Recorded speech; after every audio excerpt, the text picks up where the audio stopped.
Hello दोस्तों, स्वागत है आपका जी के स्टडी बाय प्रदीप निरंजन।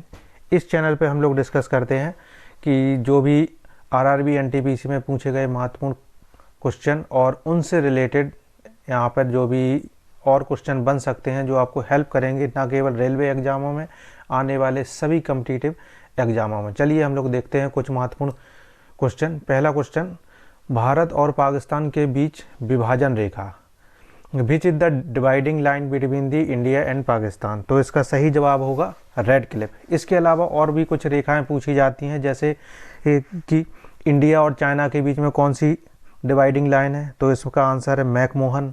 और पाकिस्तान और अफगानिस्तान के बीच में कौन सी डिवाइडिंग लाइन है, डूरंड लाइन। फ्रांस और जर्मनी के बीच में कौन सी है, तो ये फ्रांस और जर्मनी की काफ़ी बार पूछी गई है, तो इसे मैगी नॉट है।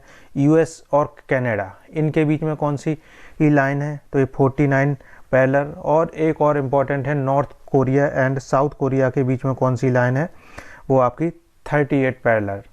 इसके अलावा जर्मनी और पोलैंड के बीच में कौन सी है, हिंडनबर्ग लाइन। ठीक, तो ये कुछ महत्वपूर्ण आपकी डिवाइडिंग लाइन है जो कि हर एग्जामों में पूछी जाती हैं। सेकंड क्वेश्चन पे आते हैं हम लोग। भारत में अंग्रेजों ने किस मुगल शासक के शासनकाल में अपनी फैक्ट्री लगाने का अधिकार प्राप्त किया था। During the reign of which Mughal ruler did the British obtain the right to set up their factory in India. सही आंसर है इसका जहांगीर। कब स्थापित किया था, 1600 में इन्होंने स्थापित किया था। और इसमें पूछा जाता है जहांगीर के बचपन का नाम क्या है, तो जहांगीर के बचपन को अंकल सलीम।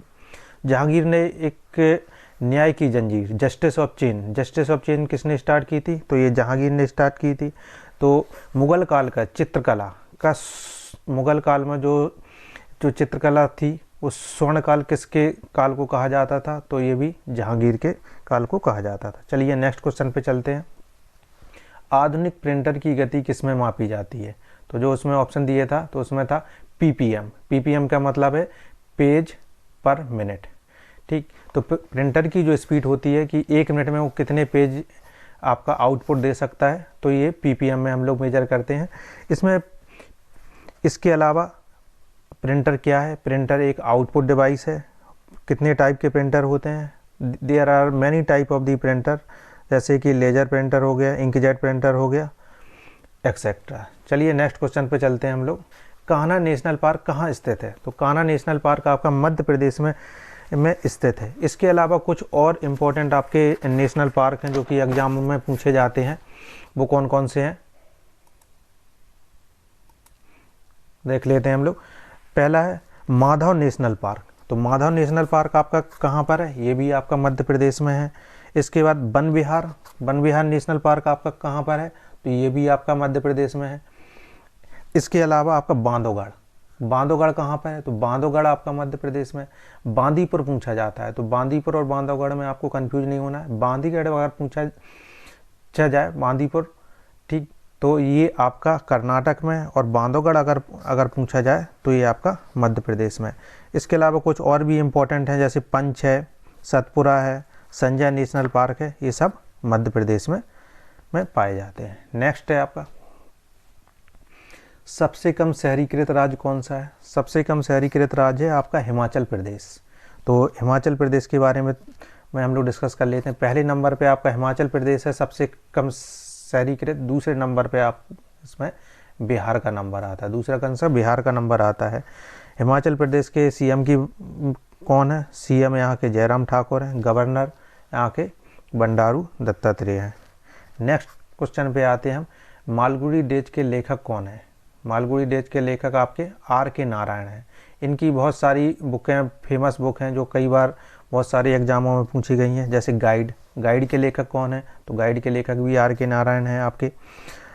और इसके अलावा द इंग्लिश टीचर के पूछी गई थी, इंग्लिश टीचर के लेखक कौन है, ये भी आर के नारायण है।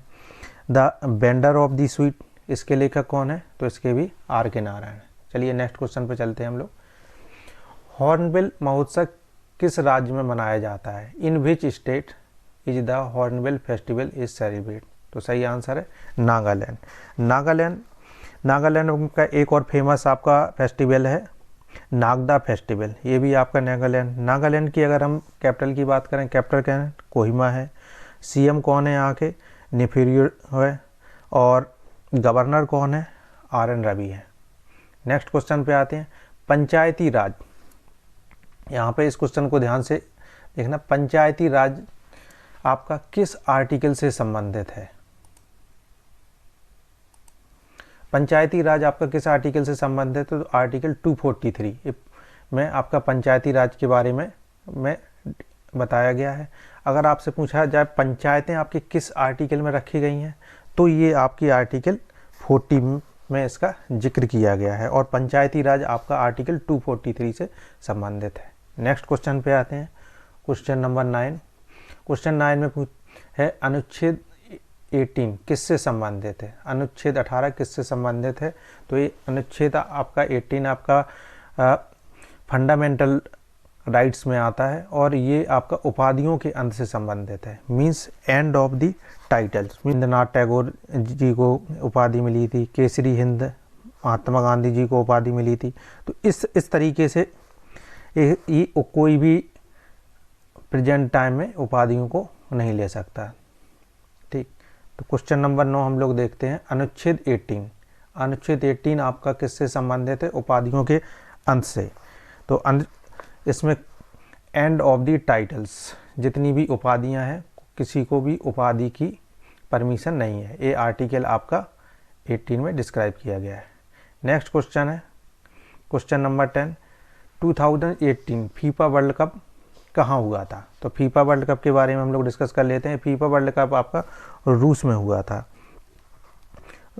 इसके अलावा इसमें विनर कौन था, तो इसमें विनर जो था वो आपका फ्रांस ने जीता था। रनर अप में कौन था, रनर अप में क्रोएशिया था। और इस समय जो आपकी नंबर 1 की टीम है वो कौन सी है, तो नंबर 1 की पोजीशन पे बेल्जियम है। इंडिया की पोजीशन क्या है, इंडिया की पोजीशन 100+ है। तो ये इंडिया की पोजीशन ये चेंज होती रहती है, तो इसके बारे में इनकी ज़्यादा नहीं पूछा जाता है। ठीक है, नेक्स्ट क्वेश्चन पे आते हैं। ये भी फीफा वर्ल्ड कप से कि 2022 का फीफा वर्ल्ड कप कहाँ पर होगा। तो ये कहाँ पर होगा 2022 में, 2022 में, ये कतर में होगा। इसके अगले वाला भी अगर पूछा जाए कि इसके 2026 में कहाँ पर होगा, तो अगला वाला जो होगा वो USA, कनाडा और मैक्सिको में होगा।